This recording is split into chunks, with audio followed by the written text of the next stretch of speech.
What's up everyone, how are you all? Today we are back with another blazing Naruto story.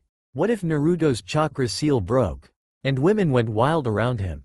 If you enjoy then please like, share and do comments.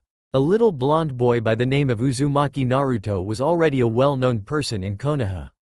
The only thing that he didn't like is that while everyone seemed to know who he was constantly ignored, and he had no idea why.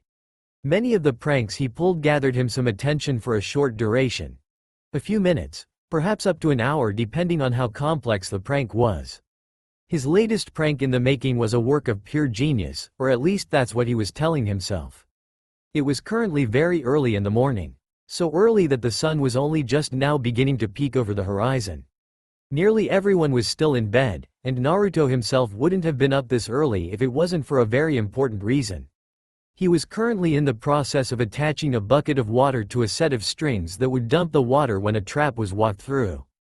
The trap was set right in front of the door of a local merchant, one who totally ignored Naruto when the boy was only trying to purchase a few groceries. He wanted to teach the snob a lesson. Though he might get into a little bit of trouble over this, it would definitely be worth it to see the look on the merchant's face when he was doused with water. Chuckling to himself, Naruto leaned forward to tie the bucket to the trap for when it was to be released. Unfortunately, as he leaned, he felt the rope that was holding him up jerk a little bit, and he dropped down a few inches.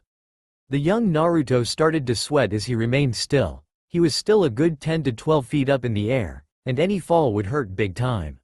He looked up, panicking slightly. Apparently the air vent that he tied his rope to wasn't very sturdy. Either that, or the rope itself was weak. Being sure to be as careful as he could, he slowly leaned forward once again in an attempt to attach the bucket to his trap. Luck was not on his side, however, as he felt the rope give another lurch, and drop him another few inches.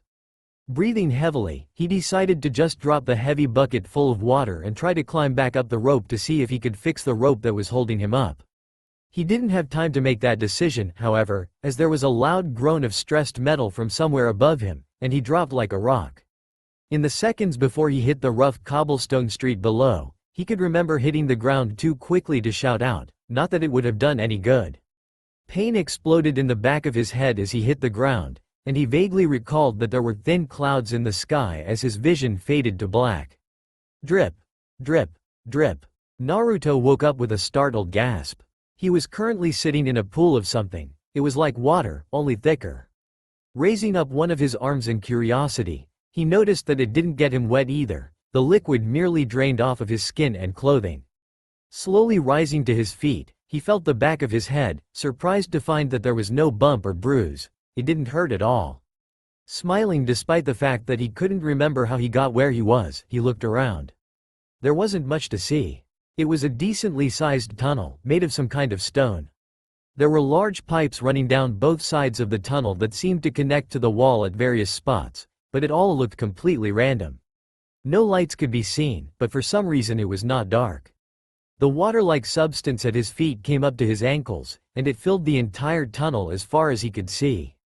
Picking a direction at random, little Naruto started to walk.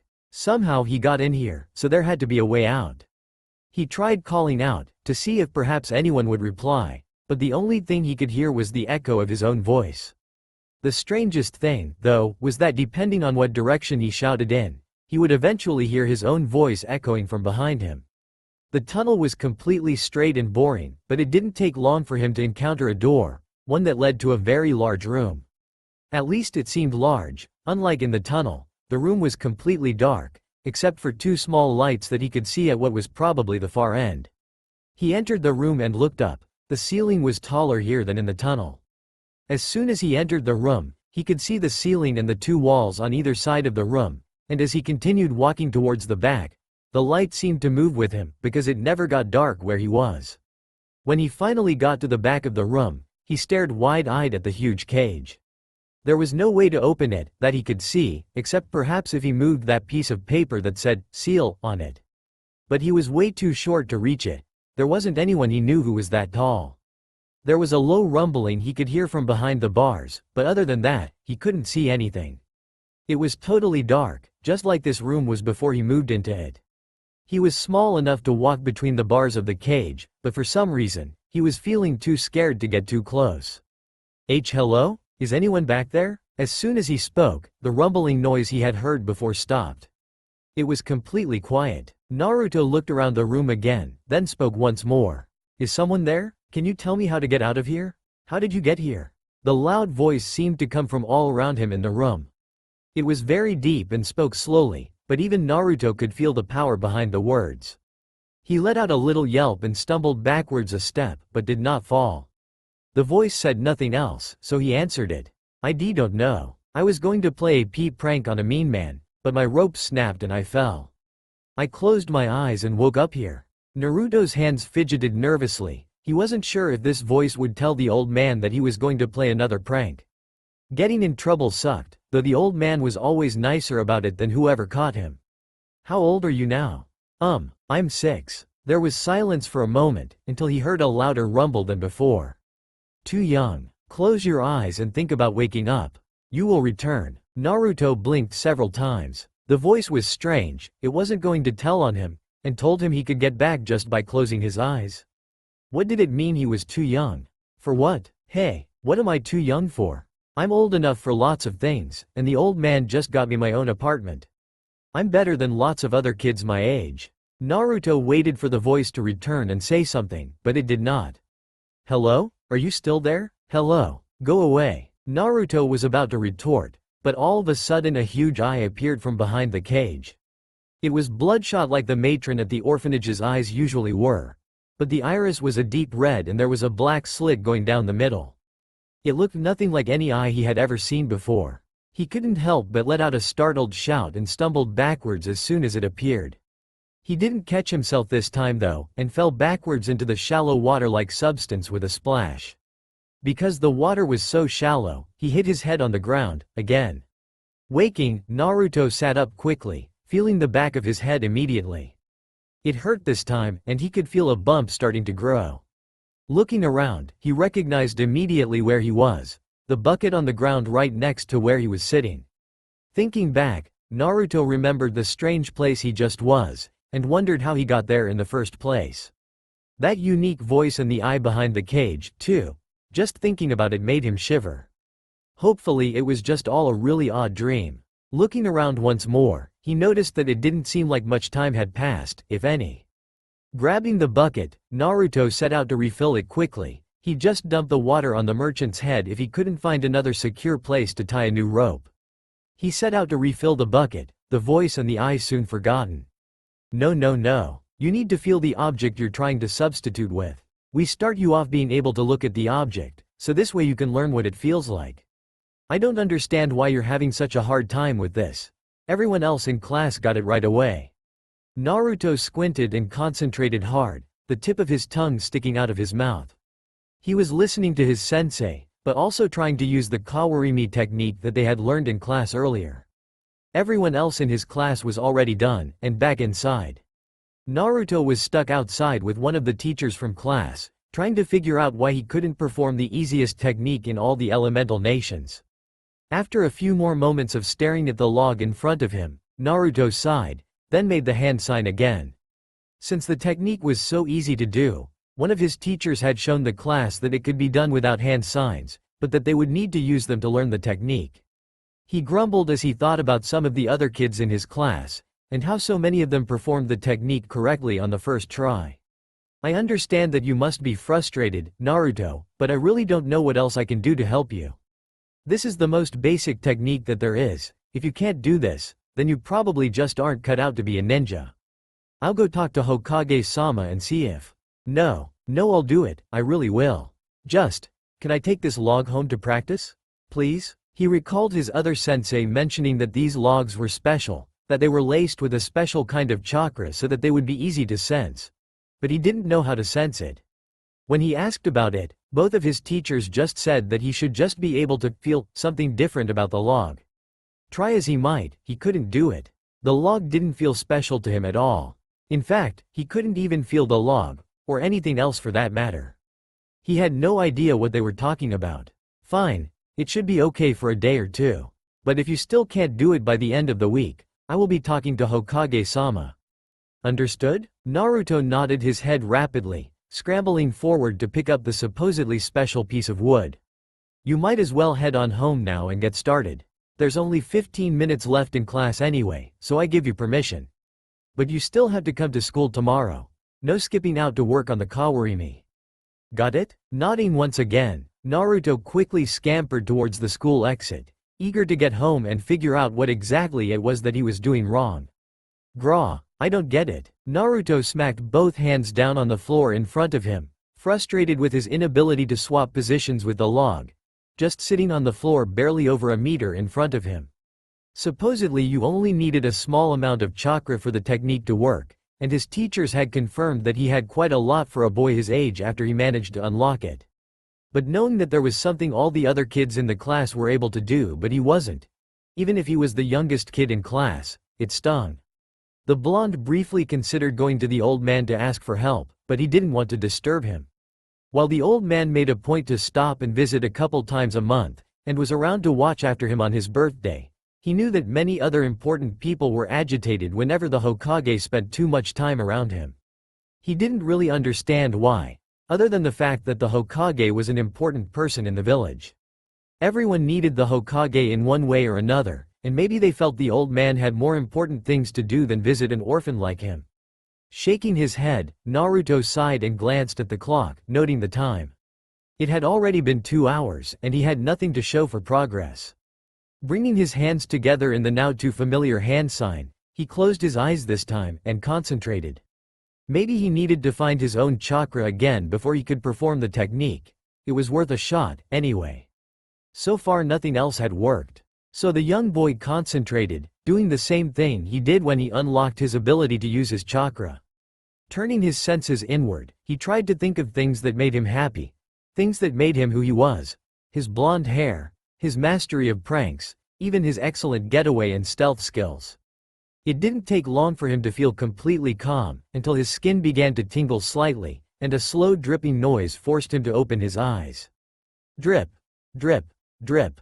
Peeking with one eye first, his shoulders slumped for a moment, until old forgotten memories clicked back into place.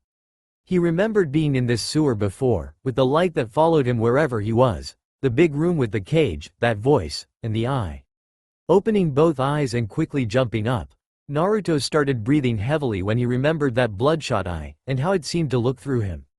It was a memory, but it had quickly faded. Looking around nervously, he scanned the tunnel, only to notice that the entrance to the big room from before was only a few footsteps away.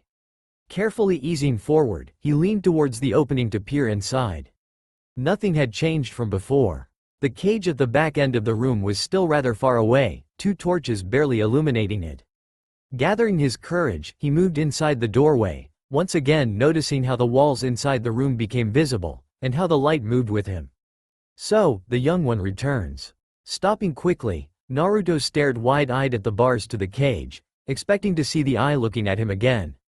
The voice was back, but apparently the eye was not. Yet, anyway, sooner than I expected, however. Naruto didn't move any closer, and fidgeted nervously. He wasn't sure if this voice wanted him to reply, but it was nice to him before, so maybe it would be again.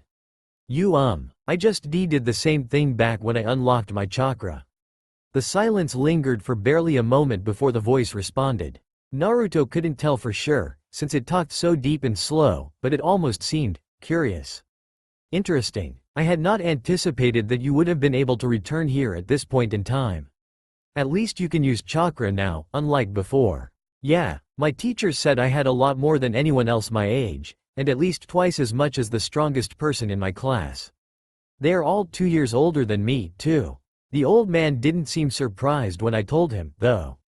There was something akin to a snort that came from behind the bars, along with a deep rumbling. Well, he is your Hokage, after all. Yeah. The old man is really, really smart. He probably already knew that I would have a lot of chakra, that's why he let me go to school 2 years early. No, they let you go to school early for another reason. Naruto peered curiously behind the bars. He had been slowly walking closer as he talked to the voice. Huh? What do you mean there was another reason? 2 eyes and a big smile full of shining white teeth were slowly made visible, causing the young boy to let out a shriek and scramble backwards from the cage. So you can learn to try and control me. Naruto scrambled to his feet, turning and running for the doorway. He kept running and running, looking behind him, at a cage that didn't seem to be getting any further away. The big smile full of teeth was gone, but the two eyes were still there, staring intently at him. Naruto felt shivers run down his back, then looked in front of him once again. Nothing to be seen anywhere ahead of him, it was all just completely black from beyond the point of where the light that followed him reached. Even the area that the light covered seemed to be smaller than he remembered. Calm down and think about an exit, and one shall appear. The young boy stopped running, breathing hard. Willing himself not to turn around, he slowed his breathing, closed his eyes and concentrated. He thought about the door that he had used to enter this room, and when he opened his eyes again, it was right there in front of him. Eyes wide, he turned to look towards the cage again, only to find that he had not moved very far away from it at all. The room had shrunk. How did you know what I had to do? How did I do that? What's going on? What do you mean that I can control you? There was a sound from behind the cage, like something very large was shifting position. The eyes closed, and darkness was all that was visible from behind the cage once again. Much of what I could tell you will be beyond your ability to comprehend. Naruto was going to say something else, but then his face quickly adopted an angry scowl. Hey, would I mean I can't comprehend? He paused, mouthing the word to himself several times. Shaking his head, he pointed at the cage, at the being he believed he now knew was behind it. Are you calling me stupid? A deep, rolling chuckle echoed from behind the bars. Not yet. We shall see what happens as you age. You are still very young for your species, mortal. The boy didn't understand what the voice was trying to tell him by that, and was getting ready to say as much, until he remembered that the voice also told him he wasn't going to understand a lot of what it had to say, yet. So he settled for a grunt, then plopped down on the ground with a little splash. It didn't take long after that for him to remember his original predicament. Hey, mister, do you know how to do a kawarimi? There was a long moment of silence. He was about to ask if it was still there, until as if on cue, the voice responded just as he opened his mouth. Of course. It didn't take but a couple seconds for Naruto to jump back up to his feet, excited. Really? Can you tell me how? I've been trying for a long time, but I can't do it, and my sensei doesn't know what's wrong. I was gonna go ask the old man, but he's always busy, and people get angry at me when I distract him. There was another rumbling noise from behind the bars for several seconds before the voice spoke once again. Imagine your chakra covering your body, then push it out. You should be able to feel objects around you. Try to pull that object to you as you move towards it. That should be enough. Blinking, Naruto nodded dumbly, open-mouthed. It was really that simple? He pumped his fist in the air and cheered. All right, thanks, mister. I'm gonna go try now. Naruto quickly ran through the doorway, exiting the room. Barely a minute later, he returned, panting. Hey, how do I get out of here? Close your eyes and think about waking up. Where you were before you got here. You will return. Following the instructions, Naruto closed his eyes, and immediately disappeared, taking the light with him. Now all that remained was a cage, 2 torches, and the voice. This could prove interesting. Age 10. Hey old man, can I have your job yet? Sarutobi Hiruzen blinked, then barked out a quick laugh as he quickly stuffed his old student's latest work into the nearest desk drawer. Why Naruto, what brings you here? You didn't get in trouble again, did you? No, I've been good today. I even made an appointment to see you this time. The child had such a big grin on his face, that Hiruzen was able to mask his surprise by returning the smile and offering a chuckle. He knew that he had several small appointments lined up today, but he did not know that Naruto was one of them. He was not aware that Naruto knew how to do such a thing, but he assumed his secretary must have set this up. Only if he could have borne witness to that conversation. My, I admit I'm impressed that you managed to do such a thing, Naruto-kun. The Hokage leaned over his desk slightly, till he could get a clear look at the boy. So what can I do for you today? Having hopped up into one of the chairs as Hiruzen asked the question, Naruto looked around for a second. He then pursed his lips together, apparently thinking about something. Old man, I have a friend, and he told me to ask you about what really happened to the Kyuubi. That was certainly not what Hiruzen was expecting to hear, and the shocked look on his face clearly showed it. But he quickly composed himself, leaning back in his chair and giving the blonde an appraising stare. Naruto simply stared back impassively, waiting for an answer, his feet kicking back and forth since they did not quite touch the floor. I thought they told you what happened in class, Naruto? The Kyuubi attacked the village 10 years ago, on your birthday. The Yondaime Hokage fought the Kyuubi and managed to defeat it, but lost his life in the process. Naruto had started scratching his head halfway through Hiruzen's talk, looking confused and antsy at the same time. My friend told me you'd say that. He says that there is more to it than what they teach in school. No one else will tell me what really happened, and neither will my friend, so I was hoping you could, old man. Sarutobi looked at Naruto for several long moments before he let out a sigh, then rubbed at his eyes with his fingers. This friend of his. Could it? Well, it likely was, and that in and of itself was a scary proposition. Minato had assured him that the seal he was using would filter any negative effects. He now had to determine if there was any damage to the child, and if there was, if the damage could be reversed.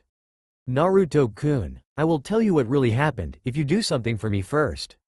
The young boy simply stared at the Hokage wide-eyed, eagerly waiting. I need you to answer a couple of questions for me. Can you do that? Sure, old man. I haven't pulled any pranks for a while though, so if that was one of your questions, I don't have anything to tell you. That caused the Hokage to smile. At least Naruto seemed like he was still his old self. Ah, no, that was not going to be one of my questions, but I am glad to hear it, all the same. My first question, actually, was going to be this. Does this friend of yours have a name? Is he someone at school? Naruto merely blinked, clearly not anticipating what he was asked. His mouth opened and closed a few times before he bit his lip, probably trying to think of how best to answer. Well, no, he's not a friend from school. I can see him whenever I want to by just thinking about it. Some of the other kids at school laugh at me when I talk about him, saying I'm too old to have an imaginary friend. But he's not imaginary. He helps me with my homework when I really need it. He also explains things to me when I don't understand them in class, and…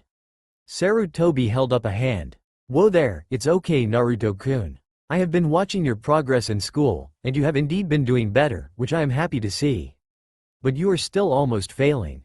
The blonde's face scrunched up and he crossed his arms. Yeah, well, school is boring. The only classes I like are the ones that teach us to be ninja. Besides, if I'm gonna be Hokage, I need to know how to fight. This caused the Hokage to sigh.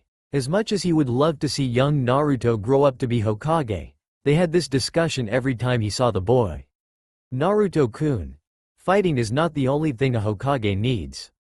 You need to know and understand other people too, in order to bring peace to everyone, not just in your own village. Yeah, it's still boring. Blah. Naruto kept his face scrunched and his arms crossed, staring defiantly at the old man sitting on the other side of the desk.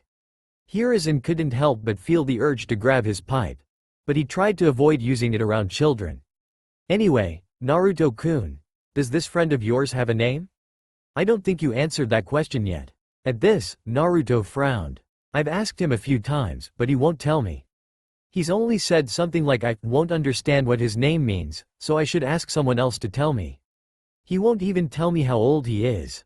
But he sounds like an old man sometimes. He sounds like me? Naruto looked surprised for a second, then shook his head. Nah, he sounds kinda like Shikamaru's dad. He talks really slow and with a deep voice. But it's really loud too, and Shikamaru's dad is kinda quiet. Hiruzen couldn't recall Kyuubi ever talking when it attacked Konoha. If anything, it seemed like a rabid animal, thrashing about at anything in sight. What Naruto was describing now. Someone that was helping him with homework, and by all appearances willingly interacting with the child.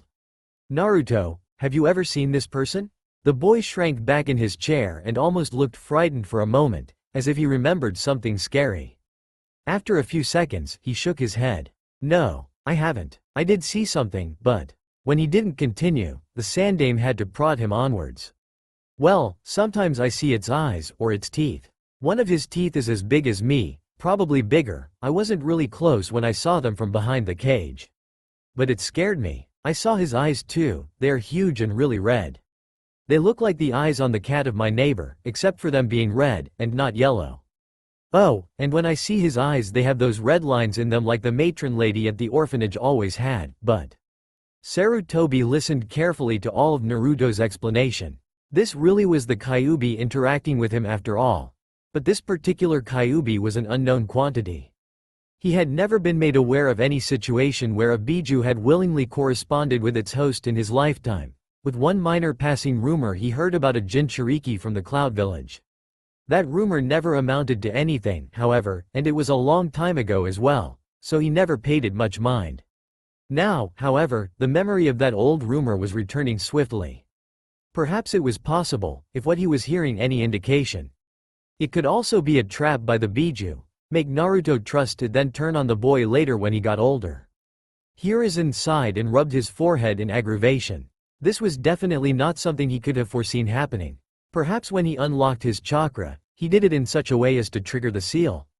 But Minato had assured him before he sealed Kyuubi that they likely wouldn't interact until after Naruto had become a ninja, and needed to draw upon a large amount of chakra all at once. The one thing that did ease his mind was Naruto mentioning that he had witnessed the beast being behind a cage. "Hey old man, are you alright? You look sad." He shook his head slowly and offered Naruto a small smile. No, I'm fine, Naruto. Now it seems I have to answer your question about what really happened. I had planned on telling you after you graduated, but it seems as though your friend has forced my hand a bit. Naruto simply looked confused, so the Hokage continued talking, trying to get out the explanation before more questions popped up. Let's see now. 10 years ago, the Kyuubi attacked this very village. No one knew why, and any attempt to hold a conversation with the Kyuubi was met with violence. The Yondaime met the Kyuubi in the forest to the east of here before it made it to the walls. Once they met, the battle was swift, and the Kyuubi was sealed away. The boy was listening intently, until the earnest look on his face was once again replaced by one of confusion. Sealed away? Where? Here was the hard part. Inside of you, Naruto-kun. The boy simply let out a little eep, then looked at his hands and started shaking slightly. Hiruzen stood from his seat, slowly walking around his desk, then deliberately got down on one knee in front of the young boy and placed a steady hand on his shoulder. Look at me, Naruto. The young child did, looking rather panicked as he did so. There were small tears starting to form in his bright blue eyes. Am I, Kyuubi? The Hokage chuckled softly, and shook his head, gently ruffling Naruto's wild hair. No, my boy. Not at all. You are and always will be my little friend, Uzumaki Naruto. It is because of you that the Kyuubi did not destroy the village. You are a hero, Naruto. The child started to smile and wiped at his eyes, but then hung his head once more. Then why do so many people ignore me? Well, Naruto-kun, I think some people have a hard time understanding what happened. A lot of people lost family members and friends when the Kyuubi attacked our village. They died trying to keep it away to protect those who cannot fight. Just like you lost your parents before you ever got to know them. Their sacrifice gave the Yondaime enough time to do what he needed to do, and you, Naruto, are what saved us all. Your sacrifice protects this village every day you live, so you need to grow up and become a strong ninja. This way someday that which tried to destroy us may one day end up helping to save us all. You are going to be Hokage and let me retire, aren't you? Naruto rubbed at his nose, smiling at the Hokage in earnest. Yeah, thanks old man. I'll do my best. Sarutobi smiled and nodded, then grunted as he returned to his feet. Good, I'm glad to hear it. You should keep quiet about who your friend is, though, because it is likely that some might misunderstand you and something bad might happen. Do you know what I mean? Slowly nodding his head, the young blonde frowned. I can't tell anyone? No. Bad people might try to come and take the Kyuubi away from you if they find out about it, and you would get hurt. I would be very sad if you were hurt. You don't want me to cry, do you? Naruto chuckled, rubbing at his eyes a little. Nah, I like you too much to make you cry, old man. I won't tell anyone, I promise. Grinning a little, Sarutobi returned to the chair behind his desk before focusing his attention on his young charge once again. Is there anything else you need to know about what your friend the Kyuubi told you? Thinking for a moment, Naruto eventually shook his head negatively. Nah, that was the only thing that he really nagged me about. Finding it curious why the Kyuubi simply did not tell the boy what he was, he offered the boy another smile, then dismissed him. It didn't take long for the energetic, yet slightly subdued, boy to jump out of the chair and quickly leave the room, slamming the door behind him. Sarutobi stared at the door for several moments before sighing, then making a signal with his hand as he rested his head in his hands. arms propped up on his desk. 3 Anbu appeared almost immediately. Yugo, please continue to observe Naruto at a careful distance. Just make sure he's alright. I don't know what he may be thinking after what I just told him. The Anbu with long purple hair nodded quickly, then immediately disappeared. Genma, your shift is almost up, isn't it? Go ahead and take the rest of the day off. I need to talk to Kakashi about a few things. I will have a discussion with you tomorrow when you report in. Yes, Hokage-sama, excuse me. The Anbu gave a swift bow, then disappeared as well. Leaning back from his desk and folding his arms in his lap, Sarutobi moved his chair slightly to look out the window behind him. Do you think you'll be okay, Kakashi? The last of the Anbu trio that had appeared pulled his mask away from his face, letting it rest on the side of his head. His voice was still slightly muffled through the other mask he wore that covered the lower half of his face. He's proven to be strong so far, considering his treatment by most people. I think you'll be able to handle this too. Sarutobi nodded, more to himself than to Kakashi. He had feared about telling Naruto about the Kyuubi before he graduated from the academy. Hopefully everything would work out for the best. I've actually been meaning to talk to you for a few days now, so it's good that Naruto-kun decided to visit me today. I'm going to be restoring you to regular duty in the next couple months.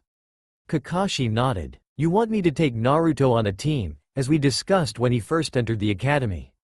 Exactly. Since his father is no longer with us, I believe you are the most logical choice to instruct him. Kakashi chuckled. Sensei probably would have rather had Obito, or even Rin, teach Naruto before I ever got a chance. Naruto's personality is nothing like mine, we're bound to clash. Perhaps, but as his teacher, you can keep him grounded. At the same time, he can teach you how to lighten up. Do you still visit the memorial every day? Kakashi looked away, outside one of the windows, but chose not to reply. There was a moment of silence, and Kakashi chose to change the subject instead of reply directly. So what should I do if he doesn't pass the graduation exam? We both know his grades aren't the best. The Hokage grunted and reached for his pipe, prepping it. Indeed, that may be a problem. If that is the case, I'll probably hand you the worst group overall and you have my instruction to fail them. Until you get Naruto on your team, be as harsh as possible. Kakashi's eyebrow over his visible eye was clearly raised. Isn't that rather mean? I can understand where you are coming from. Not everyone is cut out to be a shinobi, but to deliberately fail students. Hiruzen took a couple puffs from his pipe before responding to Kakashi's inquiry. He closed his eyes for a few seconds, formulating a response that would hopefully not come across as completely callous. You said it yourself, not everyone is cut out to be a shinobi. I have enough trust in my staff at the academy to believe what they tell me about certain students. We do place the worst person in a class with the 2 best, because that is all we can typically salvage. Some children have the motivation, dedication, and drive to become shinobi. Others do not. Even if Naruto places last in his class, every teacher he has had so far tell me that he has the strongest drive to become a shinobi that they have ever seen. He could potentially become the youngest graduate of the academy since Uchiha Itachi graduated at age 7, Kakashi. He won't if his grades don't improve. Why are they so low? Hiruzen grumbled. While the teachers do notice him, they only take so much time explaining things to him. Unfortunately for the boy, Naruto is a very, politically galvanizing person. Any one teacher gives him more attention than someone else who may be the child of a council member, a wealthy merchant. The list goes on. And all have inquiries coming from where the sun doesn't shine. Everyone will want to know why the Kyuubi child is getting more attention and help than their child. It only takes one. Nodding as the Hokage's voice drifted off, Kakashi sat down in the chair Naruto had since vacated. So keep failing my teams until Naruto graduates, then? Sighing yet again, the Sandame set his pipe on its holder. I've been thinking about something else, too. Even if it is rather uncouth of me, regardless as to if the boy passes his exams or not, I may force Naruto-kun to graduate when he turns 12, along with others his age. The extra training may help, and I also believe that would place him at about on par to graduate with the last Uchiha, correct? Some have requested that I move that boy onto the fast track for graduation, but I do not feel it would be wise to cater to him too much. Thinking for a moment, Kakashi scratched at his cheek. Uchiha Sasuke? I think so. I honestly don't know much about the kid, other than his circumstances. Reminds me a little of myself. There was a moment of sadness in Hiruzen's eyes before he shook his head, getting back on track. It may work out best if both of them graduate in the same year. This way you can have Naruto on your team, and Sasuke as well. He'll need a teacher who knows how to use the Sharingan. You're the last one left. Quote, are you sure? Won't that distract me from teaching Naruto? Sarutobi gave Kakashi a hard look. No, you will be teaching your entire team. I know you haven't had to teach Genin before, but they will all need your attention. You must avoid favoring any student over the other. My apologies, I didn't mean. Sarutobi held up a hand. I know. It's fine, just remember what I said. Now, I need to explain what's going to happen to your current Anbu team. Why didn't you just tell me what you were? Naruto stared pointedly at the darkness behind the cage. He knew what was back there now, even if he could never see it. He was actually surprised at his own boldness. He was only 10 and angry at the creature that nearly killed his entire village if the Yondaime hadn't stopped it. He supposed that the only reason he could act like this was that it hadn't hurt him so far, and had actually helped him more than anyone else in Konoha, including the old man. Would you have believed me if I told you what I was, without the explanation coming from someone with authority? Naruto opened his mouth as if to speak, but quickly shutting it, realizing Kyuubi was right. Even if it had been helping him for the past 2 years, he still would have found it hard to believe that the monster described in the history books was helping him. The one who was constantly ignored. But it did explain why he was ignored. He might only have been 10, but having to fend for yourself made you grow up fast. He was smart enough to put the pieces together. The old man was right, he was Uzumaki Naruto, but many people chose to see him as what was inside him. Exactly how that worked, he didn't know, but he did suppose that it had something to do with the piece of paper on the cage, marked as a seal. So why did you attack the village then? The silence dragged on for nearly a minute before Naruto realized he probably wasn't going to get a response. This was a typical tactic of the Kyuubi, to just ignore anything it didn't want to respond to. No amount of wheedling on Naruto's part had so far been able to pry anything out of the Kyuubi that it did not want to offer. While he could understand the need for a person's, or being's, privacy, this was really important to him. Gathering up his nerve, he moved closer to the cage and started banging on one of the cage bars with an open palm. Hey, Kyuubi, this is really important to me, because it's about my home. I need you to tell me why you attacked it. There was no warning as something behind the bars moved swiftly, banging hard against the inside of the cage. The concussive force of that impact was enough to knock Naruto off his feet and send him flying backwards several meters. After lying on his back and staring up at the ceiling for a moment, registering what just happened, he grunted slightly as he propped himself up on his elbows. Looking towards the cage, he noticed that the eyes were visible and looking at him for the first time in a very long time, and a thin row of teeth were visible. Insolent whelp, I will decide when you need to know something. Not before. Telling you what happened now would be of no benefit to either one of us. The Kyuubi's voice rang throughout the room and in his head. It was the loudest he had ever heard it before. Wincing slightly, Naruto pulled his knees to his chest and hugged his legs, sufficiently cowed. When the Kyuubi understood that it would not get any further lip service from the boy, the eyes closed and the teeth disappeared once again. Naruto sat there, staring ahead blankly at the cage for several long moments, listening to the steady dripping noise coming from the hallway behind him. He argued with himself for a little while, wondering if he should press the issue about the attack, but realization set in when he questioned if Kyuubi had ever misled him before. It was true that there were many things it would not tell him, but it also explained things to him that he never would have expected, in ways his teachers in school never thought to. If it wasn't for Kyuubi, he might not even still be in school. I'm sorry. There was silence after his spoken words, and Naruto pressed his forehead against his knees. He felt tears approach his eyes when he realized that he might have somehow insulted one of the first friends he ever had, and it wasn't going to forgive him. There is no need to be sorry for anything. You are still but a child. You will learn. Naruto looked up again, sniffling and wiping at his eyes with the back of his hands. The eyes of the Kyuubi opened slightly this time upon hearing the noise, and a quiet sniffing noise could barely be heard from behind the bars. Why can I smell that you are in tears? I merely informed you that it was pointless for you to ask a question for which you would not be able to appreciate an answer. That is all. Slowly stumbling to his feet, Naruto mumbled out a reply. I thought you were angry with me. You were talking so loud it made my head hurt. Angry? The Kyuubi's voice came across as genuinely curious, which was rare, and the eyes behind the cage closed once more. The so-called human emotion that denotes some form of aggressiveness. Yes. I guess you could believe my speech contained this.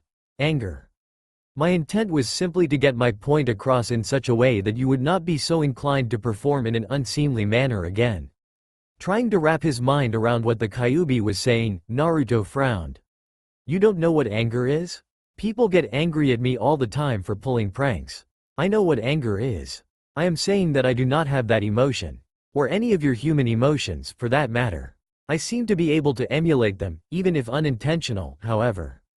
What? Naruto was totally shocked, even if he really only understood the beginning of what Kyuubi just told him. But how do you not get happy or angry or sad or anything like that? Waiting patiently for an answer, Naruto was soon dismayed to find that one would not be coming.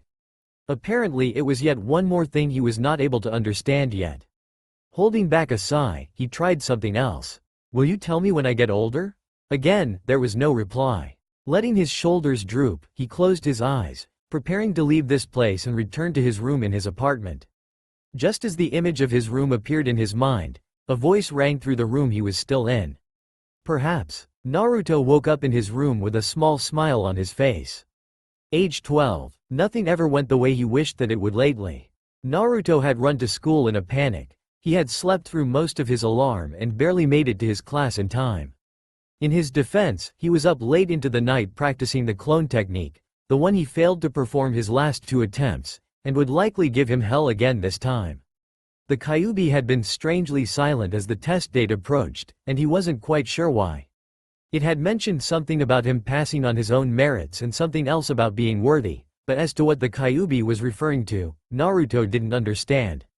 As was typical, further inquiry was met with silence. In the past he had griped to Kyuubi about not waking him up when it was important via mental prodding like it used to when he was younger, but Kyuubi simply stated that if Naruto always relied on it then he wouldn't amount to much as a shinobi. It was only after a long period of Naruto frowning as he thought about it did he realize that Kyuubi was, in fact, correct.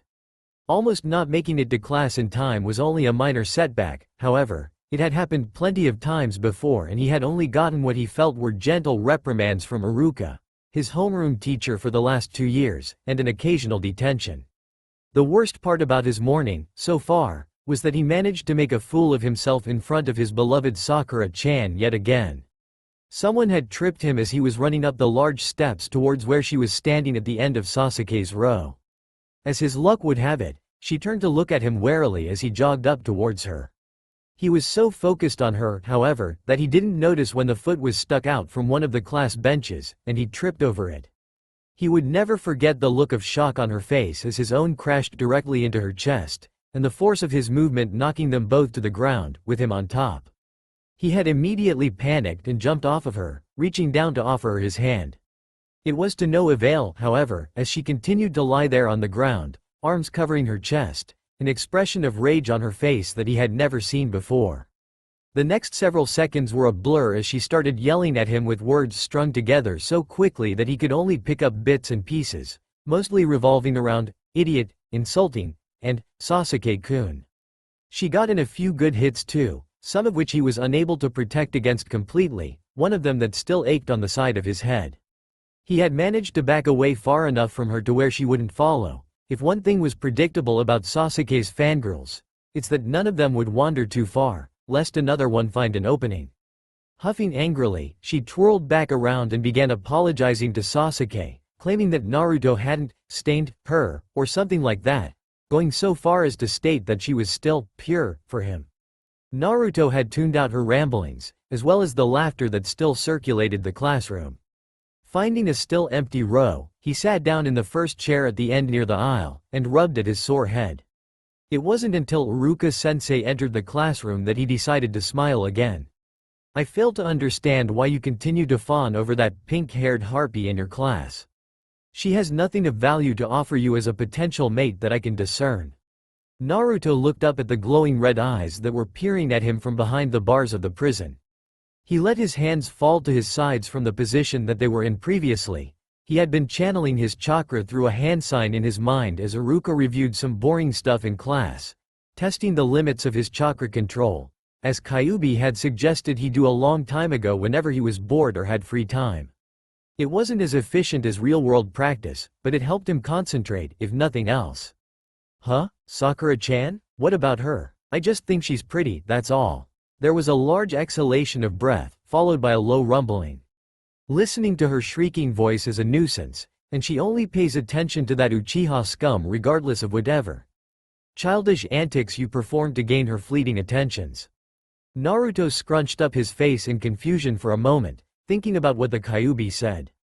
Sometimes it used words that he didn't know, but since they had been talking so often now, he was able to understand what Kyuubi was saying if he thought about it long enough.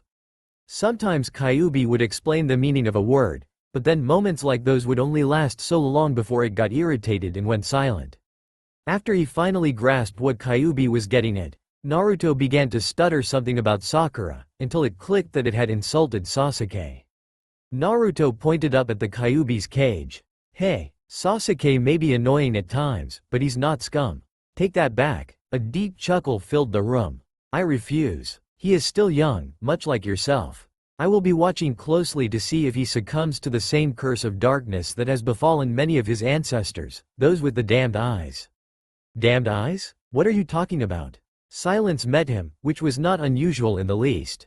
While Kyuubi had become much more talkative over the past years since they first met, there was still a multitude of things that it refused to comment on further or explain. Hey, you've been around for a long time like you said, right? Do you have any ideas that might help me get Sakura-chan to go on a date? Kyuubi simply stared down at Naruto for several long moments. Naruto turned away, pouting after a little while, figuring that Kyuubi wouldn't answer this one either. Are you seriously asking me that? Naruto whirled back around, surprised. The Kyuubi's voice was filled with incredulity, though Naruto simply believed that the Kyuubi was surprised at the question. Or at least it seemed to be. Naruto didn't believe that Kyuubi didn't have human emotions, and he didn't understand what that emulation thing that Kyuubi kept talking about either. Of course, it was silent for another few seconds, as if contemplating whether or not to continue with the conversation. I will give you advice, if you agree to make a bet with me. Naruto's eyes narrowed slightly. This was new. Kyuubi never offered to make bets, and he always had to beg and plead for any kind of information that it didn't want to give out. Even then, the begging and pleading rarely worked, and he just had to wait for whenever Kyuubi felt like parting with the information he desired. Are you going to try to trick me? No. You wanted information, I will give it. However, it will come at a price, namely making this bet with me. Thinking about it for a second, Naruto slowly nodded. Okay, what's the bet? You actually thought about it for a moment without jumping in regardless of the consequences. Good, you're making progress. Naruto preened slightly as Kyuubi continued. The bet is as follows. After I give you advice, if she accepts this date of yours, you win, and I will teach you something new that you didn't learn in school. The blonde's eyes went wide and he opened his mouth to say something, but the Kyuubi continued talking over him. If she turns you down, however, you lose, and you will have to stop playing pranks and acting like an idiot around everyone to gain attention until I say otherwise. Naruto's mood instantly settled. So that was the catch. But if I don't, I'll just keep being ignored. Why do you insist on needing attention? You have the attention of your Hokage, as well as the attention of the greatest of the tailed beasts. Do you really need more? Naruto's mouth opened as he immediately went to reply, but then quickly snapped shut as he had thought about it. Another thing that Kyuubi had somehow instilled in him, think things through. If he didn't, he wouldn't get the information that he was looking for, as the Kyuubi had proven to him on many occasions before now. It hurts to be ignored, to be alone. I don't like it. One of Kyuubi's eyes opened fractionally from where it was behind the cage, examining him. That meant that his answer was acceptable, or that it did something like surprise the Kyuubi. It only ever opened its eyes or showed teeth when it had a point to make, or Naruto had somehow surprised it. Did you forget? You are never alone. I am here with you. It was Naruto's turn to open his eyes. The difference was that his flew wide open. While the statement was very simple, and strangely comforting considering the source, he had never really thought about it like that.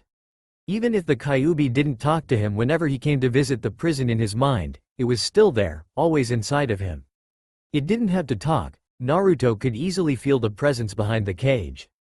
While Naruto felt that Kyuubi was a friend, even if a rather strange one, Kyuubi itself had never given Naruto any impression that it felt a connection with him. This was the closest Naruto had ever gotten to an admission of their solidarity. He was going to inquire further about how exactly Kyuubi felt, but it chose that moment instead to continue talking. Running away from pain is not something a true shinobi would do. As for the information you want regarding the female, listen carefully, for I shall not repeat it. Hey, Sakura-chan? Iruka had left the classroom, taking the first student with him to be tested for graduation. It was the clone technique again, his worst, but he was pretty sure that he could nail it this time. Using that confidence, he bolstered himself as he went to confront his crush. Kyuubi's advice was something that he had never really considered before, but everything else had worked so far, so he figured it was worth a shot. He was prepared for the scathing look that Sakura sent him, but not so much the one from Ino, who was sitting next to her in their row. What do you want now, stupid? I'm trying to have a conversation with Ino. If he didn't have people in the classroom paying attention to him when he got out of his seat, he certainly did now. Sakura didn't make any attempt to keep her voice down. Naruto had to fight the urge to say never mind and bolt back to his seat, and managed to keep his face somewhat serious. I didn't mean to interrupt. I wanted to say sorry for falling into you before. I didn't mean to, but I didn't know I was going to be tripped. Surprise blossomed on Sakura's face, and he vaguely noticed Ino's expression looking similar. The way he was staring at her must have been slightly unnerving, because Sakura quickly jerked her head away. Well, since you actually seem to mean it, fine, I forgive you. This time, Naruto had to fight the urge to place his hands behind his head and give her a big grin. As much as he wanted to, Kyuubi's voice still rang about in his head. All of his progress would come undone if he looked like an idiot now. Is there something else you want, or are you going to keep standing there? This time it was Ino who spoke up. Naruto glanced at her, nodding briefly, before turning his attention back to Sakura, who was once again giving him the same wary look from when he first entered the classroom. One more thing. Would you go on a date with me, Sakura-chan? At first, Sakura bristled in her usual manner and looked ready to call him an idiot and hit him over the head, as was their usual scene. This time though, any words she was going to say to him appeared to die on her lips. Her mouth opened, but no sounds came out.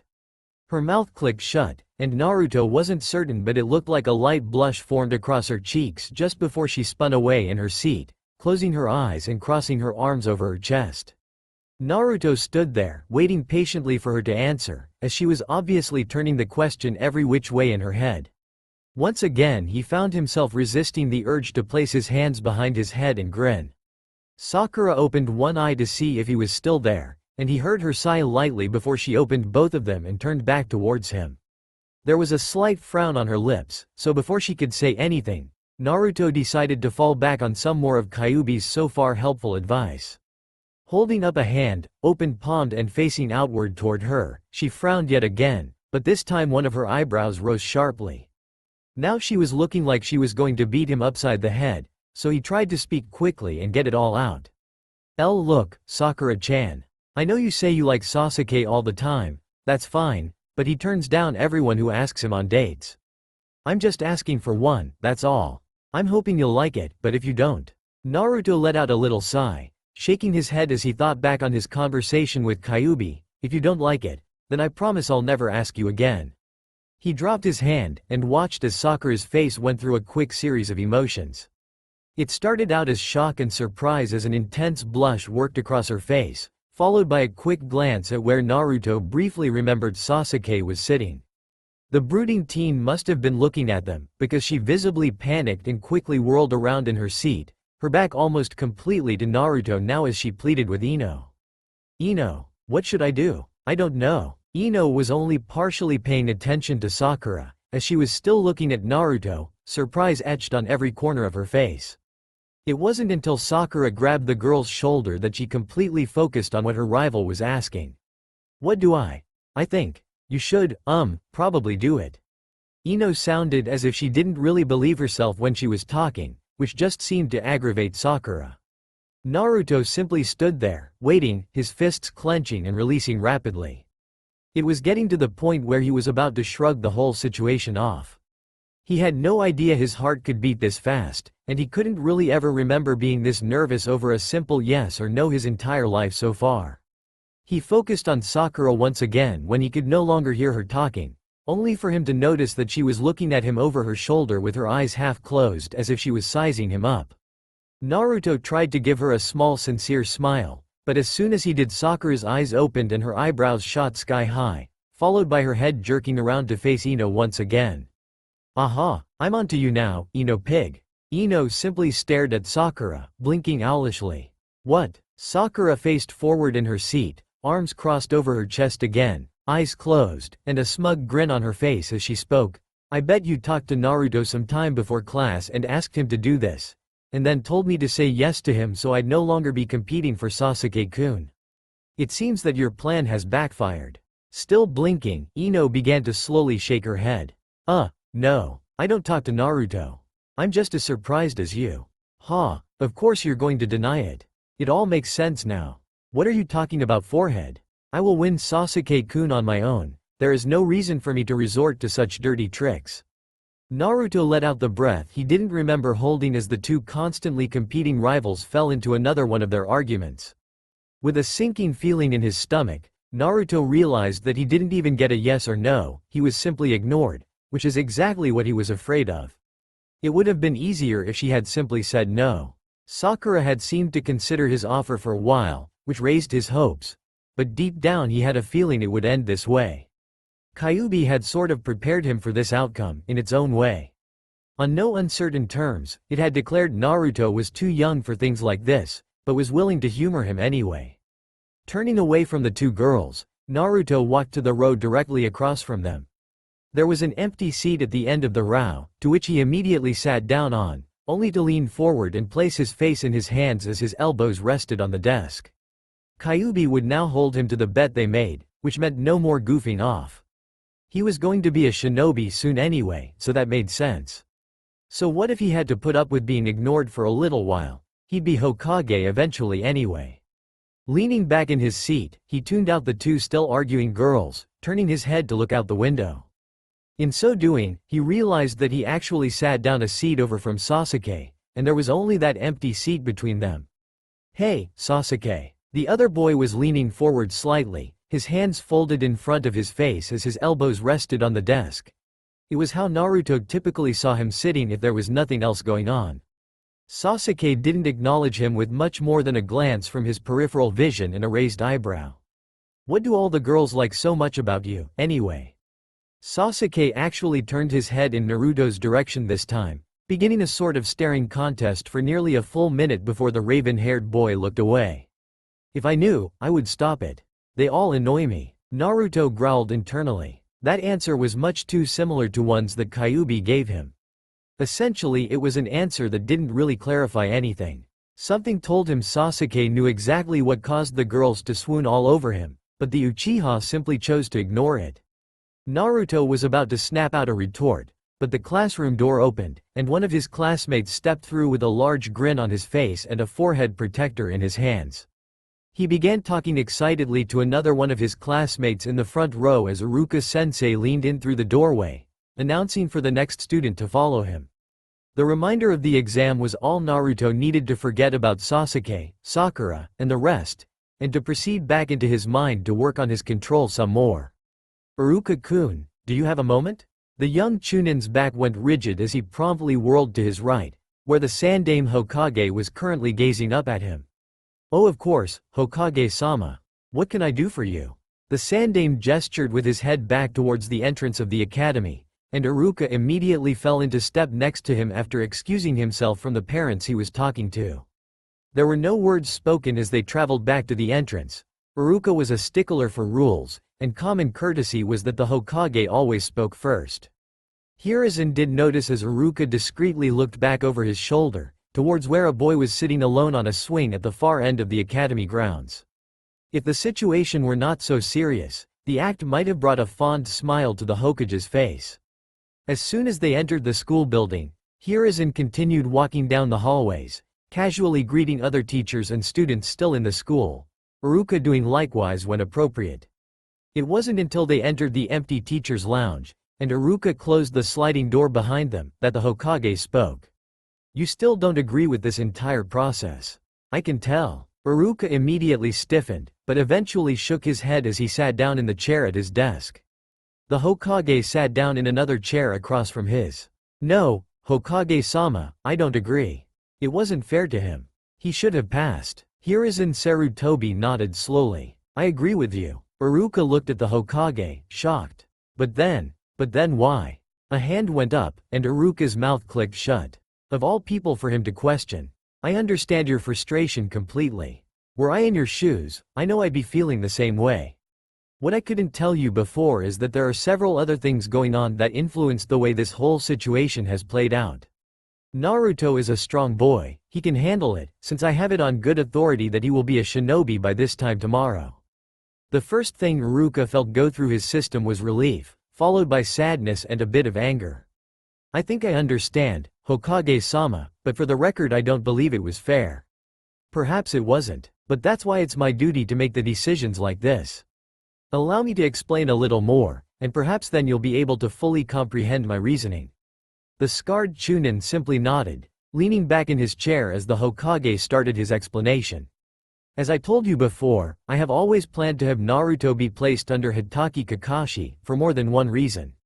If Naruto had passed his first graduation exam, he likely would be a Chunin himself by now. However, he did not pass, therefore we had placed several contingency plans into effect. Naruto's test was altered so that he failed his second exam on purpose. The reason for this was because 1 year was too little time for Kakashi to train Naruto. I didn't want to push the boy out from Kakashi's tutelage too early. There was another student coming along that I had to place under Kakashi as well, because of his eyes." Realization was slowly dawning on Iruka's face as the Hokage continued. Hiruzen found himself smiling slowly as Iruka began to realize what was going on. "Now I know you're probably curious as to why Naruto still hasn't passed, and why I had you mess with his grades. It is common knowledge that the first and second best students in their overall grades get partnered up with the worst student, because that is the best we can hope to salvage from the failures." The emphasis placed on the word, failures, was not lost on Iruka, and he sighed as it all started to fall into place. Naruto hadn't failed any of his tests. In fact, he had fallen around the middle of the class for most of them, including the written test. However, the Hokage had assigned Iruka a mission to mess with Naruto's grades, to make them just 1 point worse than the overall worst person in the class. Nara Shikamaru just happened to be the person with the worst overall grades in class. Having him on a team with the smartest girl and arguably second smartest boy in the class, after the real Shikamaru that was sharp-witted and incredibly intelligent, would have made them a superb team. However, other plans were in effect that would keep that from becoming a reality, the latest of which Iruka was currently learning. Of course, it went without saying that he felt dirty and horrible for messing with the grades of one of his students, especially one that was doing fairly well for himself. That might have been part of the reason why he made sure to take special care of Naruto outside of the academy, in the beginning, at least. After a while the blonde had simply started growing on him, and he found himself looking forward to spending time with the boy outside of the classroom. But the look on Naruto's face when he had to tell the blonde that he had failed to make perfect clones, that would be something that lived with him forever. If he hadn't edited Naruto's grades, the boy still could have passed based on his performance in other categories, and he only would have had to edit the grades slightly to keep him as the overall worst in the class. In an ironic way, it made him feel even worse because he was essentially being paid to fail the boy. As if he was picking up Iruka's distress, the Hokage placed a wrinkled yet strong hand on the Chunin's shoulder. "Iruka, Naruto's failing of the clone test was not your fault. There is another thing I need to tell you, and another mission I need to give you." Nodding slowly, Iruka gave the Hokage a grim smile, and awaited his assignment. Clearing his throat, the Sandaime continued. "I read your report after the final test, and I could tell you were confused about why Mizuki would seemingly want to nitpick on Naruto's clones when you usually saw him as being the more lenient of the two of you. Over the past several months, I've been made aware of a spy within Konoha." Iruka immediately sat up straight, focusing completely on the Hokage's words. "You don't mean?" Sarutobi simply tapped the desk he was sitting at. Iruka looked, and realized with a start that it was his assistant's desk. "Mizuki. What? How? The person he is spying for has many means of getting information in and out of Konoha, of that I am certain. You don't need to concern yourself with that, however. We leave some channels of communication open, simply so he can know who uses them. In this case, your assistant has been using one of those methods frequently, and we know what he is after. Konoha's forbidden scroll." Iruka paled at the implications behind what the Hokage was saying. Granted, the forbidden scroll wasn't in the most difficult of places to access, but since it was located just outside the Hokage's office, any attempt at stealing it was like trying to commit suicide. Between the Hokage and Anbu that guarded him at all times, there was a lot to deal with before even attempting to take it.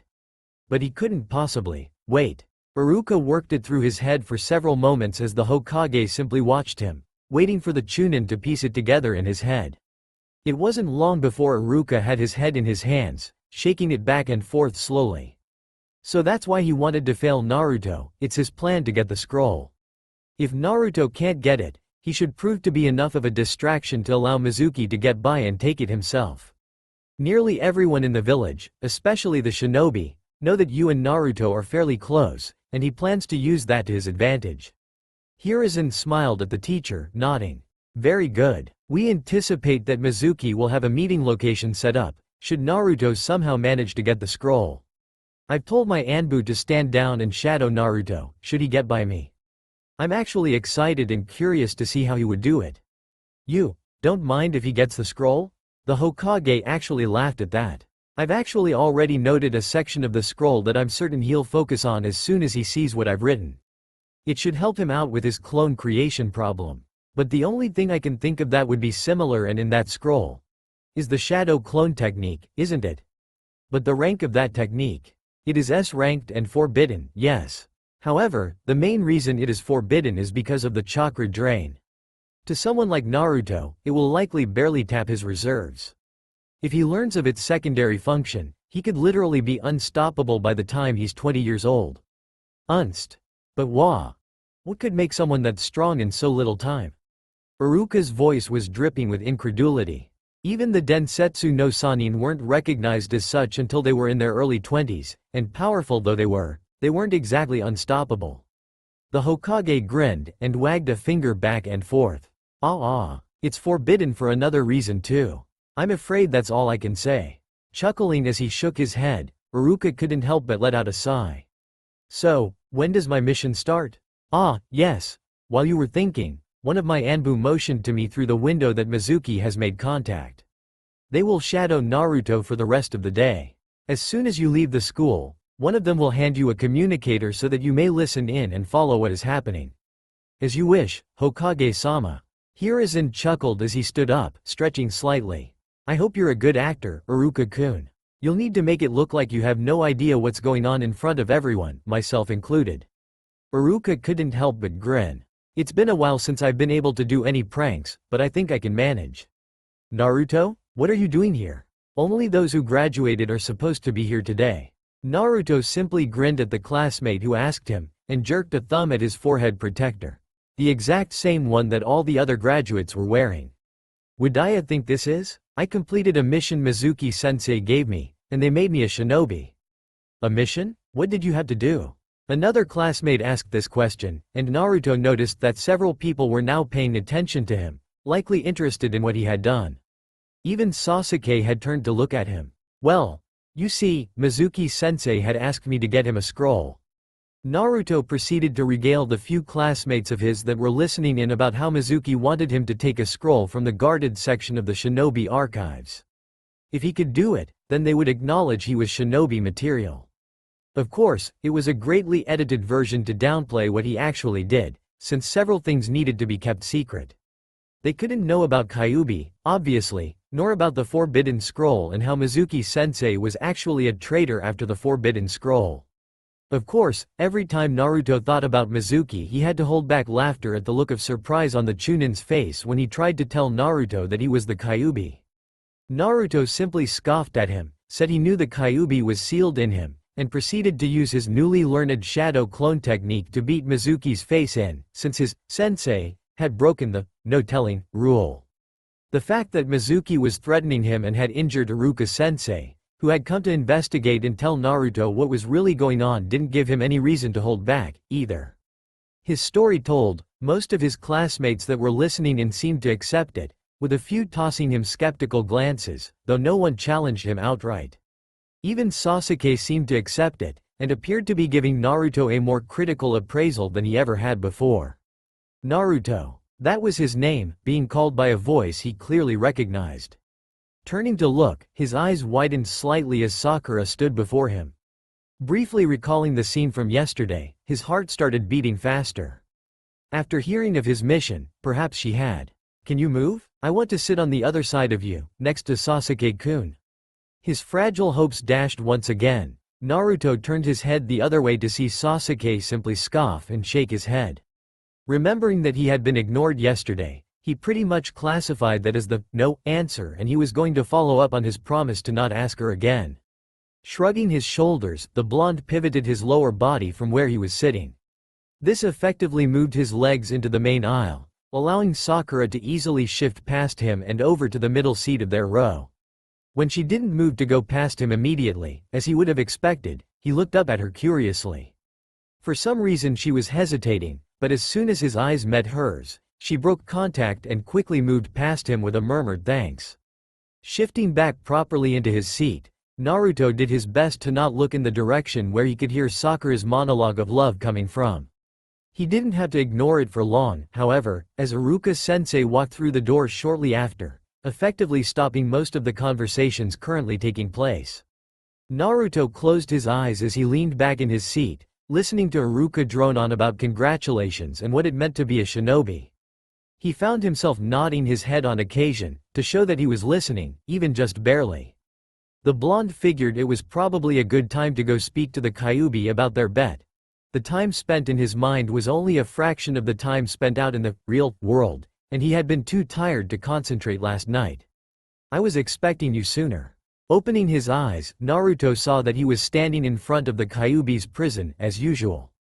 He had gotten better in the last few months of appearing exactly where he wanted to in his own mind, instead of having to travel through tunnels to get here. Kyuubi had attributed it to both his growing concentration and chakra control. "Sorry. I was too tired last night after everything that happened. I couldn't concentrate, and fell asleep." "I am aware. I meant I was expecting you earlier today." "Oh." Naruto scratched the back of his head and chuckled nervously. "I didn't think about it before now, honestly."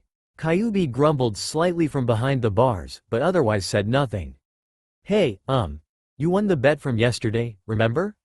So, I won't goof off for attention anymore, okay?" He was expecting Kyuubi to open an eye and look at him, but it didn't. "I decided yesterday that I would not hold you to that bet. The terms were that you would get a yes or no answer. You received neither, therefore the bet is void." Naruto had to brace himself slightly as a wave of hot air, the Kyuubi's breath, it didn't stink at all like he thought it would, washed over him, blowing at his hair and clothes. "However, I think it would be in your best interests to act more seriously from now on. You are recognized as a shinobi of your village, and while you are still but a child, people will look at you differently from someone who is your age and not a shinobi." Naruto pondered this for a few moments. If nothing else, it was worth a shot. The Kyuubi said it wasn't holding him to the bet, so if things didn't work out, a prank or three wouldn't hurt. Nodding to himself, Naruto closed his eyes and imagined himself back outside of his body. When he became aware again, Iruka was preparing to read off the team lists. Opening his eyes, he looked around the room as various classmates reacted to hearing who their teammates would be. Strangely, he found himself not really caring who his teammates would be. Just a few days ago he really would have liked to have Sakura and didn't want Sasuke, but Kyuubi told him it didn't really matter since no hidden village would turn down a good shinobi who shows promise anyway. Even if their teammates are horrible, they'll just put them somewhere else. It sort of put a damper on things, but nothing Kyuubi had said to him so far had ended up being false, so he understood that so long as he proved he was capable, they'd put him anywhere.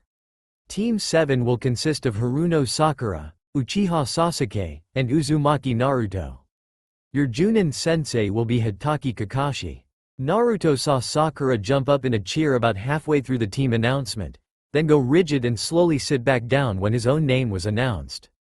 Sasuke didn't move at all, which Naruto expected, but he was puzzled by Sakura's reaction. He had expected her to groan and complain, or at least something other than what she was doing now. That something was looking at him warily, yet again. Iruka was just finishing up listing teams, and moved right into giving a congratulations speech, so he wasn't about to ask her what was wrong just yet. He tried to ignore it, but she wasn't exactly being discreet about staring a hole in his head. That's all I have to say for now. Take a break for the next half an hour. Your Junin sensei are still in a meeting with the Hokage and won't be out for a little while. When we come back, your teams will leave one by one. Dismissed. By the time Iruka had exited the room, Naruto forgot all about Sakura, and immediately headed for the exit. Iruka mentioned food, and whenever food was mentioned, all Naruto could think about was gods of ramen demanded he visit, and Naruto was more than happy to oblige. Okay, I guess we should get this meeting started by introducing ourselves to each other. Nodding his head, he waited for one of the three in front of him to take the cue and start talking. The girl of their group did, but not quite in the way he was expecting. Sensei, we don't know anything about you. Maybe you should start and show us how it's done. Right, my name is Hitaki Kakashi. I have a few things that I like and dislike. I have dreams. Well, they're more like hobbies. Okay, you next. Kakashi pointed at Naruto, who was frowning. Sakura echoed his thoughts, that all the man in front of them told them was his name. They still knew nothing about him. Sighing, Naruto slowly shook his head, then began to talk. My name is Uzumaki Naruto. I like ramen, gardening, and training. I don't like the 3 minutes it takes for ramen to cook, arrogant know-it-alls, and being ignored. My dream is to one day be Hokage so that everyone will acknowledge me. Kakashi was giving Naruto what he would have had to call a bored look. Giving a minuscule nod in Naruto's direction, he turned his head to the next person in line. Nice dream. Okay, you next. My name is Haruno Sakura. She blinked, then giggled a little and turned her head slightly towards Sasuke. Well, I like, Giggling again, she covered her mouth with her hands, and spoke through them. My dream is to, well. More giggles. Naruto had seen this before many times. It was annoying but didn't really affect him anymore, especially after yesterday. He had to hold back a snicker, though, as he watched his new sensei roll his visible eye. My dislikes? I hate Naruto stiffened as he heard the beginning of his name come from her mouth. If he had to be honest with himself, he knew it was coming, but it would still hurt to hear it. When the silence dragged on, however, he turned a curious glance towards her. For some reason she flinched as he looked over, but then she quickly looked away and muttered a, never mind, and didn't appear inclined to say anything further.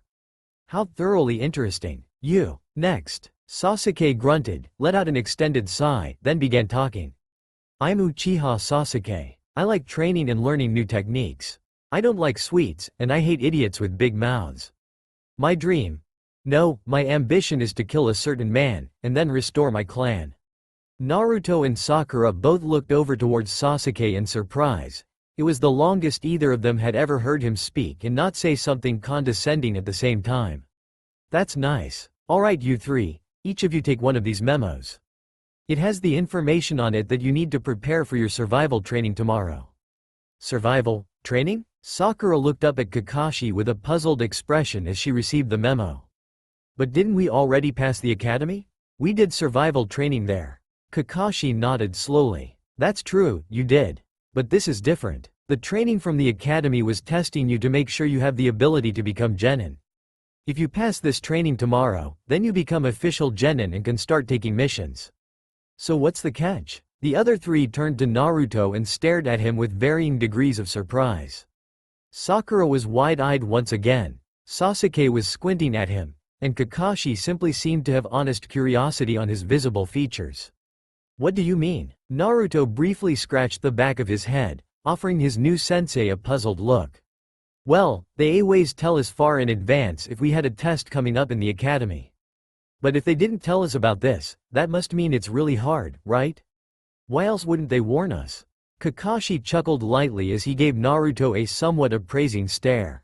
It was still hard to tell, as most of the man's face was covered by his headband and a mask. Well, you're pretty sharp after all. That's a good sign. The catch is that of the 27 graduates, it's likely that only 3 teams will pass this test. That's 9 people. It has a 66% failure rate consistently, pretty much every time this test is given. So I suggest you all get plenty of rest and don't eat breakfast, otherwise you might puke. That said, Kakashi promptly disappeared in a puff of smoke. Sakura sat there staring agape at where their new sensei was a moment ago, but both Sasuke and Naruto rose to their feet at the same time. Well, see you guys tomorrow morning. Later, Naruto waved a hand, catching the attention of the other two, then promptly began jogging towards the stairs that they arrived from. Sasuke didn't linger around either, walking in the same direction as Naruto, but at a slower pace. Wait for me, Sasuke-kun. Naruto. Hey, Naruto. The blonde stopped walking, turning around for the familiar voice. He had just left Ichiraku after a nice big celebratory meal because his team passed the second graduation test, and he couldn't help but be in high spirits. Placing his hands behind his head and offering a big smile, he greeted the girl who ran up next to him. Hey, Sakura-chan. What's up? The pink-haired girl was panting slightly, and leaning over with her hands on her knees. After a few seconds, she straightened, then gave him a slightly puzzled look. I'm sorry about earlier, when we were all leaving I was so busy listening to Kakashi-sensei that I forgot we left you tied to the pole. How did you get out? I've been all over the village looking for you. Naruto's grin became more of a grim one as he dropped his hands, then jerked a thumb against his chest. I'm a shinobi, remember? It didn't take me that long to get out of it. That was enough of an answer to cause Sakura to go red in the face from embarrassment and look away quickly, muttering more apologies. Shrugging his shoulders, Naruto idly looked about for a few seconds, watching various people walk by on the street. Ichiraku was located on one of the main paths in the village, so it got a fair amount of traffic. Not quite enough to get lost in even during the busiest parts of the day, but enough to give anyone standing around enough to look at. Turning back towards Sakura after a few moments, he was slightly startled to see that she was staring at him again. Apparently she realized that she was staring when their eyes met, as she let out a squeaky noise and promptly turned away again, but didn't move away from him. Is something wrong, Sakura-chan? Huh? Sakura turned to look in his direction again and was obviously still blushing, though she was looking everywhere but his face. Well, I was wondering. Are you, okay? Naruto's head tilted to the left as he looked at her, puzzled. He made a slight show of looking at each of his hands and arms, then down at his torso and legs. Looking at her once again, the puzzled expression remained. Yeah, I feel fine, Sakura-chan. Do I look hurt, or something? His teammate hesitated for a few seconds before quickly shaking her head. I don't mean physically, I mean, you look like you're okay. But you've been acting, different. So that's where this was going.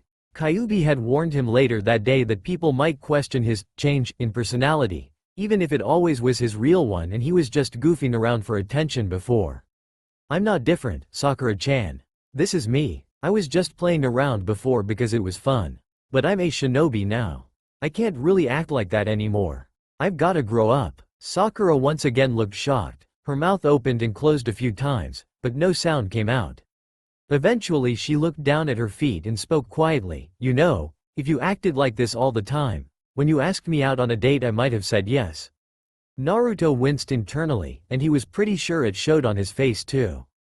From her posture and sad expression, not to mention the whimsical tone to her voice, she likely didn't mean it in a harmful way, but it still hurt. Well, you were never able to give me a yes or no answer even once, anyway. You either ignored me or called me annoying or an idiot. Sakura's expression was bouncing back and forth between forlorn and angry. Her eyes were squinting and appeared to be getting wet. It didn't take long for her to start yelling, however. Well, what did you expect me to do? You were always acting like an idiot in front of everyone.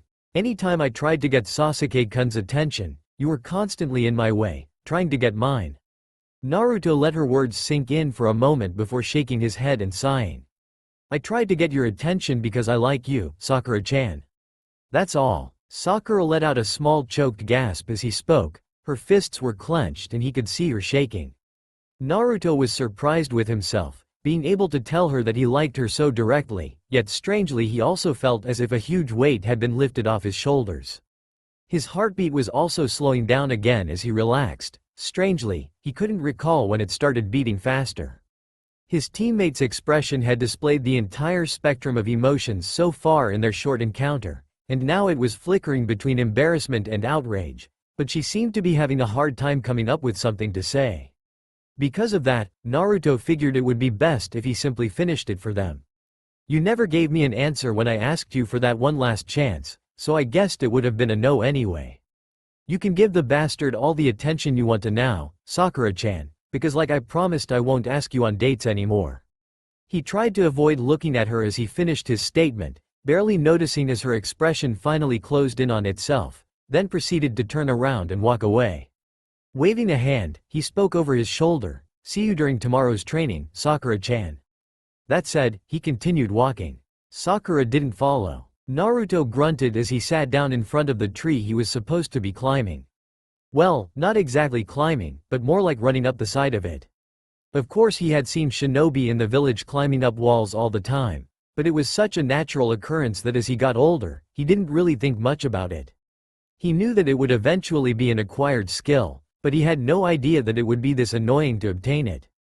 Part of the problem, he figured, was that he was still aggravated by that little twerpy Nari's comments just over an hour ago before they began training. Team 7, his team, was staying at their client's place.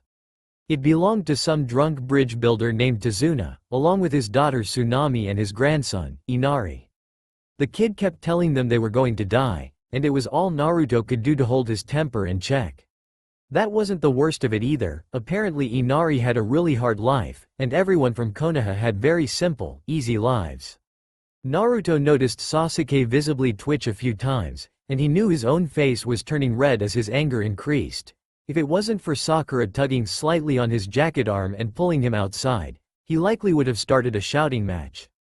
On their way to the training area, Kakashi had admitted he was impressed that they all managed to keep quiet, as it was probably for the best. Naruto knew Kakashi's eyes were on him as his sensei spoke, likely because Kakashi was surprised that he had remained silent as well. Sasuke, as always, didn't appear to care one way or the other, and Sakura was giving him the strange looks again. Thinking about his pink-haired teammate caused his thoughts to slant off in a new direction. Naruto honestly had no idea what was going on in Sakura's head, and he found himself hesitant to ask her what was wrong. Over the last few weeks of running D-ranked missions, she had been talking to him about regular, everyday things. It didn't matter who started the conversation, they were all civil and typically brief. It also wasn't difficult to notice that she was nagging Sasuke less often about dates, and as a result Sasuke had been slightly more receptive to talking with the both of them, so long as the conversation had a purpose. That didn't mean that any of them were on best friend terms, likely nowhere near it. Naruto was more confused by these changes than anything else, and whenever he went to Kyuubi for advice, it simply muttered something about human nature, and refused to elaborate, effectively leaving him to come to his own conclusions. Leaning back and bracing his hands on the ground behind him, Naruto looked at the tree once again, checking his progress. He had made it barely a couple meters off the ground, according to his highest kunai scratch. There was a cracked noise to his left, and he turned his head to see Sasuke do a flip in the air, then land in a crouch as small pieces of bark fell around him. The raven-haired boy placed his hands on his hips and looked up at his latest scratch, which was easily several meters higher than Naruto's own. "Hey Sasuke, do you have any tips for me?"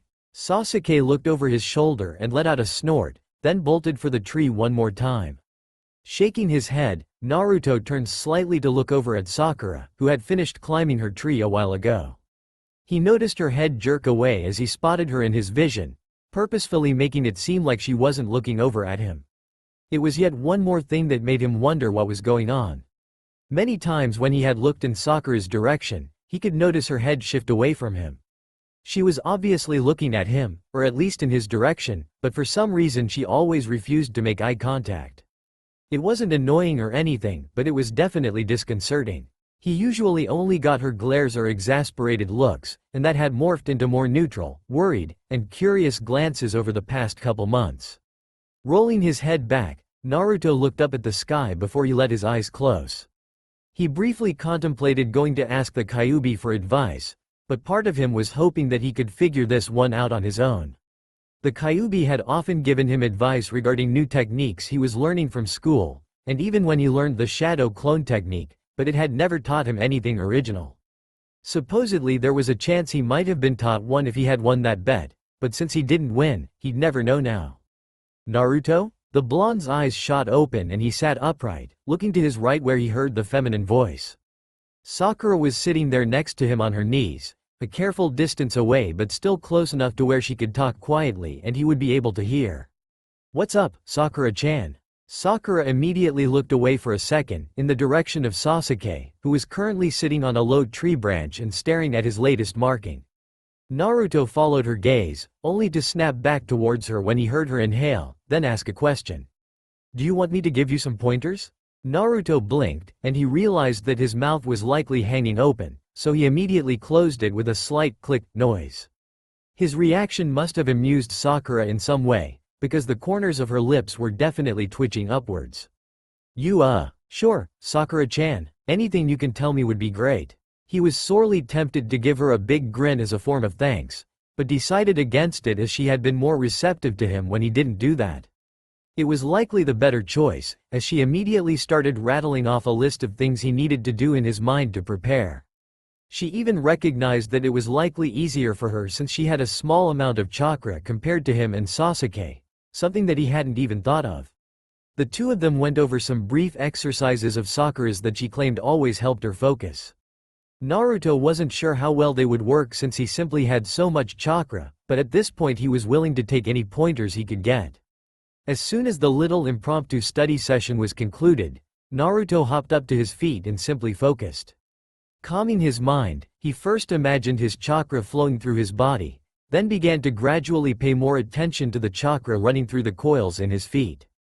As Sakura said, when first learning things, it was best to take it slow and steady.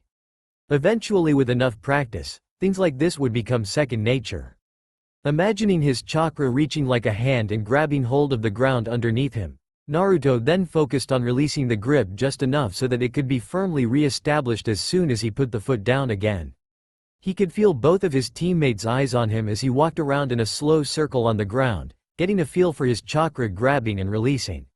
Slowly he walked faster and faster, until he got up to a small jog. After getting enough of a feel for it, he stopped in front of the tree, and looked up it one more time.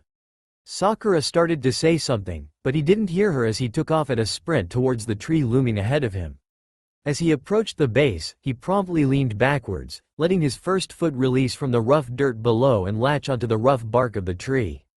At nearly a 90-degree angle, it was quite the momentum shift, but after a tiny stumble, Naruto focused on the grab and release of chakra under his feet.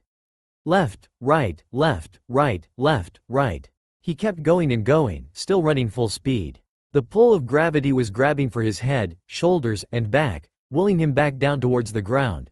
But the blonde managed to find enough concentration to reinforce his legs and hips, and continued running up, higher and higher.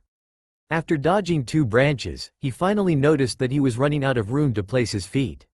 The trunk of the tree was getting smaller the closer he got to the top, and eventually there was nothing left for him to step on.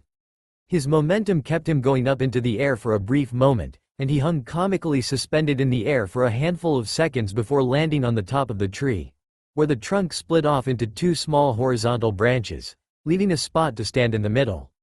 Naruto inhaled deeply, shocked that he made it all the way to the top after a few small pointers from Sakura.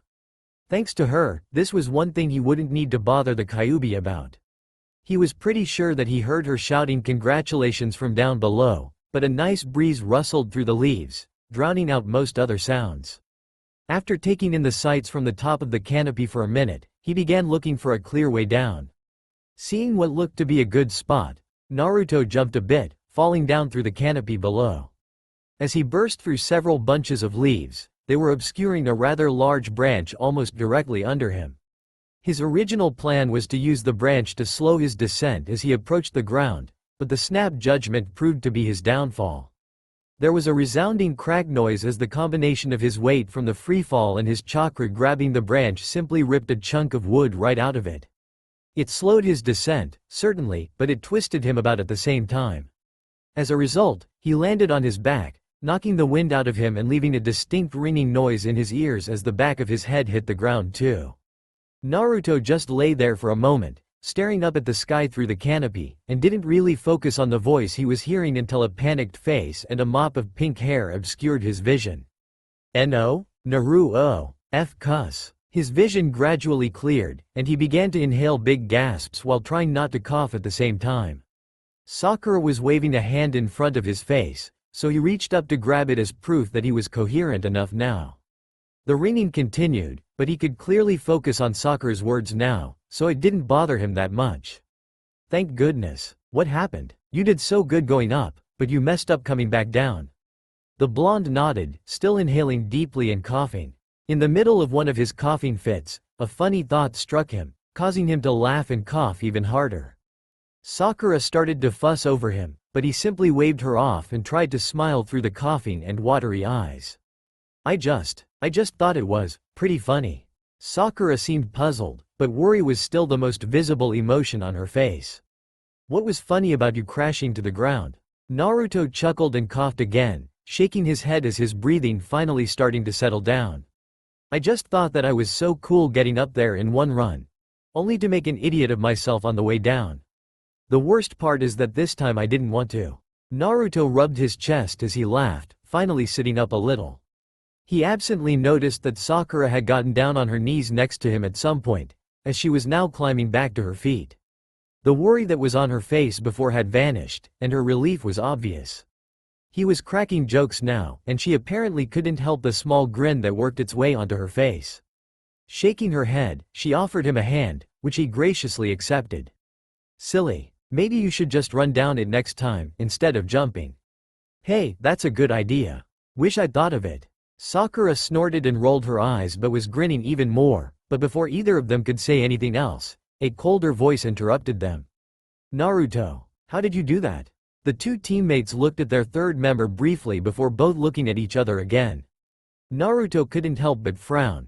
Sure, Sasuke was a frigid bastard, though he was sure that the Uchiha had been warming up to them a little over the past couple months. The name-calling had pretty much stopped between the two of them unless one of them did something really stupid and deserved it, which was still progress. But he couldn't understand why Sasuke had to act like he did.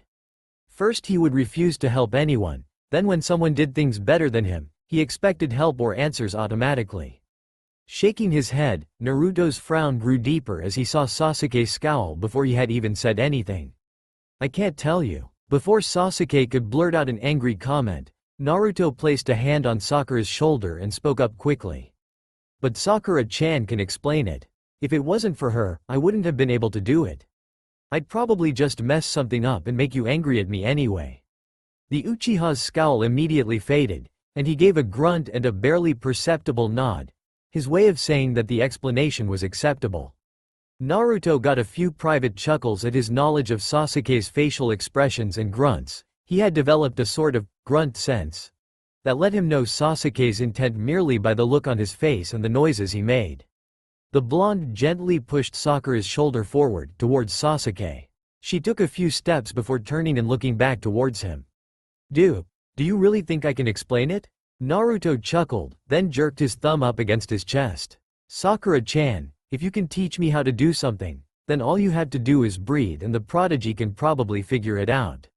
So don't worry. If he gives you a hard time, come tell me and I'll kick his ass.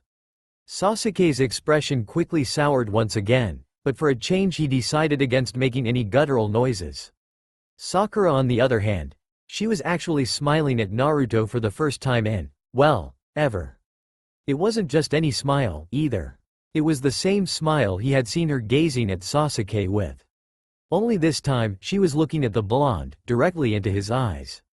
Thank you, Naruto. I will. The blonde struggled to remain coherent as he pitched forward slightly, sluggishly moving one leg forward to balance himself. Wobbling on his feet, he looked around, having to spend more energy on movement than he would have liked. Unfortunately, his peripheral vision had started going dark, and he could only see a small area directly in front of where he was. He heard Sasuke's heavy breathing as well, and still failed to understand why his teammate had entered this ice prison. According to Sasuke, it was on Kakashi's orders, but the way Sasuke was focused on the masked ice user made Naruto think otherwise. Sasuke had mumbled something about the masked shinobi in front of them having a familiar chakra signature, but he couldn't really place it. He had an idea, but needed to see who was behind the mask to confirm it. Something about it being similar to someone he met in the forest when he had passed out from exertion due to the tree exercise. Apparently he had been out in the forest all night last night, continuing the exercise even after he had managed to climb the tree. According to the very brief explanation given, he met someone out there who seemed to be very similar to the person facing them now, though he wanted to confirm it. Unfortunately, he was already running lower on chakra than he would have liked. There was an attempt on the lives of Tsunami and Inari, and then he had to expend more just getting to the bridge they were supposed to be protecting in a decent amount of time. A whistling noise sounded from within the dome, and before Naruto could really think about what he was doing, he simply acted. Moving as fast as his legs could get him, he stood in front of Sasuke, taking in the multitudes of needles that were meant for his teammate. He grunted and hunched forward. Spikes of brief pain followed by numbness overtook most of his extremities. He was having a hard time standing on his feet. Trying to pump chakra into various places on his body wasn't working either. He was simply going numb all over. Naruto? You idiot, why did you take those for me? You're already weakened. Naruto snorted, turning his head completely to look at Sasuke's spinning Sharingan via what little vision he had left. I don't know. You're my friend. My teammate. I'm stronger when I have something to protect. Naruto barely finished speaking before falling to his knees, thin senbon needles stuck in his legs snapping like twigs, but he didn't feel any more pain since they were already numb. He was barely aware of falling forward onto his chest as his vision had faded out to nothingness. He swore he heard someone calling his name, but it sounded muffled, as if he was underwater. No matter. For some reason, he felt really tired. Drip, drip, drip. Did someone leave the water running? Drip, drip, drip. Naruto slowly opened his eyes, only to see a ceiling made out of something that resembled brick. Drip, drip, drip. Shooting upright with a large gasp, the blonde shinobi placed his hand over his heart as he felt it begin beating a mile a minute. Taking several deep breaths in a row, he took a moment to get his bearings as he looked around where he was. There was the Kyuubi's cage. It was still sealed, and he didn't really feel the Kyuubi's chakra any more than normal. So he wasn't dead, but somehow was forced into his subconscious. Looking around the room for more potential hints, the only thing of note was that the water-like substance that was usually about ankle high was only about a centimeter in depth. What could that mean? Kyuubi, are you awake? Yes. The deep, grating voice of the Kyuubi pressed down on his senses a little more than he was used to, but that was only a minor inconvenience right now. I know I'm not dead, but do you have any idea what's going on? There was a low growl from behind the bars, and the noise of something very large shifting position. That could mean that the explanation might be a long one, and he might not understand all of it. Your opponent used senbon needles to strike at various pressure points and tenketsu on your body. This did two things: it made you numb, and severely restricted your chakra flow. Right now, if anyone was to check on you, they would believe you were dead. Your chakra is flowing just enough to keep you from true death, nothing more. Naruto blinked rapidly as he began to process exactly what Kyuubi was saying. So he was dead, but he wasn't at the same time. Naturally his thoughts wandered towards what Sasuke must be thinking, and then what would happen with Sakura-chan, Kakashi-sensei, the old man. But if I'm here then I'm not dead. How can I wake up again? There was a loud snort, and Naruto's clothes and hair blew about as the hot air washed over him. You cannot. Huh? I've always been able to wake up before. Naruto closed his eyes and focused on waking up outside his body, but nothing was happening. He remained in his subconscious. What the hell is going on? To any medic, you would be dead. Only an exceptional medic would be able to find the subtle traces of your chakra and recognize that you were in a deep, induced coma. Do not worry, your tenketsu will fix themselves gradually. You'll likely wake up in an hour or two, and be at full strength again by tomorrow. I don't have that long. Naruto slammed his fist against one of the large metal bars of the cage in aggravation. My teammates are in danger out there and could die. I can't let it end like this. An hour is too long to wait. Frustrated, Naruto immediately spun away from the cage and began pacing back and forth, a look of intense concentration on his face. After several minutes of this, he let out a grunt, then sat down on the ground, his head in his hands. I can't fail them, I need to think of a way. I'll never be Hokage at this rate. Well, there is a way. Naruto was immediately back on his feet, up at the cage bars once again. What? How? You would need someone to open your tenketsu that would awaken you. Since I am a separate chakra source, I can do this. What are you waiting for? Do it. The Kyuubi made a rumbling noise before answering. It will hurt. That simple statement was enough to make Naruto take a step backward, eyes wide. In all the time he had known Kyuubi, it had never warned him about something hurting before. Plenty of things he had done in the past had injured him, some of them were rather bad too. But the Kyuubi had never, ever warned him about pain before. Until now. That alone made him consider the offer for several moments. Thanks for the warning, but do whatever you have to do. I refuse to wait here until I wake up normally. Besides, if it's your power, I'm going to have to get used to it eventually, right? Naruto was grinning up into the blackness of the cage, hoping the Kyuubi would appreciate that response. Of course, he wasn't exactly looking forward to the pain, but it would be something that he'd have to deal with eventually. Might as well start adjusting to it now. I can respect that answer. As a special consideration, tell those whose lives you value to get out of the way, because you will not be able to control my power. Now, prepare yourself. Before Naruto could say anything, an itching sensation began to work its way across his body, which eventually turned into an intense burning. It suddenly flared, and he felt himself come alive again. He would have screamed at the sheer power and the malice, hatred, pain, suffering. Naruto felt a weight and a slight dampness on his chest as his eyes opened wide and he inhaled sharply. With a startled cry, the cause of the pressure on his chest leaned up, shock on her features. Naruto. You're alive. I checked, and I swear your heart wasn't beating. The itching sensation was climbing through his limbs now. His entire body was on pins and needles as the numbness was forcefully removed from him. Blinking and glancing at his teammate, he noticed that her hair was a mess and her eyes were bloodshot, tears smeared across her cheeks. She had obviously been crying a lot. For who? Him. Turning his eyes slightly, he saw the old bridge builder, Tazuna, looking at him with no small amount of surprise as well. Looking beyond the old man, he saw what appeared to be his opponent from before, on their knees and holding their shoulder, and Kakashi-sensei standing in an aggressive stance but facing in another direction. He couldn't see Zabuza or Sasuke, though in the distance the mist was slowly clearing. Something squeezed his hand, and he turned his head to stare at it, dumbly. It barely registered that Sakura was holding his hand, and she had moved her other one to his neck, apparently checking to make sure that he really was alive. Saku, Naruto, how do you feel? Can you understand me? We thought you were dead. Her frantic look spoke volumes, and Naruto vaguely began to recall what Kyuubi told him before the pain hit. He needed to tell her to get away. From what, he didn't know, and that scared him.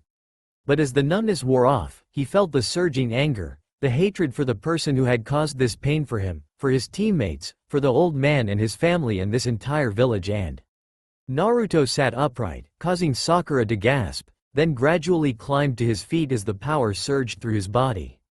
He was angry, he was pissed, and this power felt so good. Naruto? His head turned to look at his teammate, who was starting to look scared. Scared of him. Sakura was looking at him in panic, but he didn't know why. She still had a vice grip on his hand though, for whatever reason. He needed her to let go so that he could go stop her, their team's pain. Suffering. Someone needed to die to fix it. Someone, kill her. No, Sakura. Sakura-chan, get back. What? No. Naruto, what's wrong with you? You were just dead and now. The well of power that Naruto had tried to hold back as it surged through him finally broke beyond what he could control, and he felt the air around him shift as whatever it was pushed outwards. Sakura was yanked from his grip. Or pushed away, more accurately, and she hit the ground behind her with a pained cry. He was vaguely aware as he heard the old man grunt from somewhere nearby. Apparently it hit him too. Raising an arm, he saw as reddish-hued steam rised from the exposed areas on his arm through his jumpsuit. That was definitely new, but now was not the time for idle curiosities. Someone needed to die. Focusing his anger, the first person he thought of was the Hunter Nin impersonator. If it wasn't for them, he would not have had to take the fall for Sasuke, and they could all be working as a team and fighting. He approached the Hunter Nin swiftly, who was too busy clutching the stump of their arm at the shoulder, apparently too concerned with that to pay attention to him. It would be such an easy target to kill. No. Focusing again, he pushed back against the surging well of hate as he knew that this ninja was just the puppet of another, as they had said. Yes. Just a tool. A tool for their master. Zabuza. Without a master, a tool is useless. With a new focus, Naruto sped past the injured ninja, who made no movement and still didn't even acknowledge that Naruto had just run by. There, Zabuza was facing something. A crowd of mercenaries? It didn't matter. The missing nin was only looking at him over his shoulder, a look of curiosity? Maybe it was fear. Fear was good. Fear meant he would have a good death, because if it wasn't for him none of these bad things would be happening. Time to kill. What is that feeling? Is that blonde twerp the one causing it? You guys, I'll double your pay. Get rid of Zabuza and that blonde. Hate was replaced by confusion at the words. Naruto wanted to kill, but kill what? Why were these mercenaries going to kill Zabuza? They didn't get to kill Zabuza, he was going to kill Zabuza. But then, why did they want to? Looking around briefly, Naruto finally took note of his sensei, Kakashi, who was standing very rigid. A cursory glance noted that he had one arm and hand spread out at his side, holding back an agitated-looking Sasuke, while his other arm was covering a bloody gash over his chest. Kakashi-sensei, what's going on? Naruto, is that really you? Of course it's me. Who else would it be? Now answer my question. Naruto idly noted that Sasuke seemed surprised at something, an expression that only stood out because he had never seen it before. Kakashi, however, did not change, and simply answered the question. Remember we talked about Gato, the man behind all these problems? It seems he tricked Zabuza into attacking Tazuna. He was never going to pay him in the first place. That's right. You ninja are all so gullible, especially the ones who have forsaken their villages. Alright you morons. What are you standing around for? Get them. Naruto turned his gaze to Zabuza, who returned the stare evenly, expression openly readable since his mask wrap was hanging in tatters around his neck. So it's true? The missing nin nodded briefly. Yes. Naruto smiled, and he was sure that his seemingly enhanced vision picked up on some of the hairs on the back of Zabuza's neck and head stand upright. Good. They can all die. But first, Gato. Less than 5 minutes after Naruto's last spoken word, a severed head that still had a look of complete surprise was dropped at Kakashi's feet. A few seconds after that, a 12-year-old boy, spiky blood-splattered blonde hair, orange and blue jumpsuit dyed a deep crimson, passed out on the ground next to it. Kakashi. Later, Sasuke. Much later. That's all for now. If you enjoy this video, then please like, share and do comments.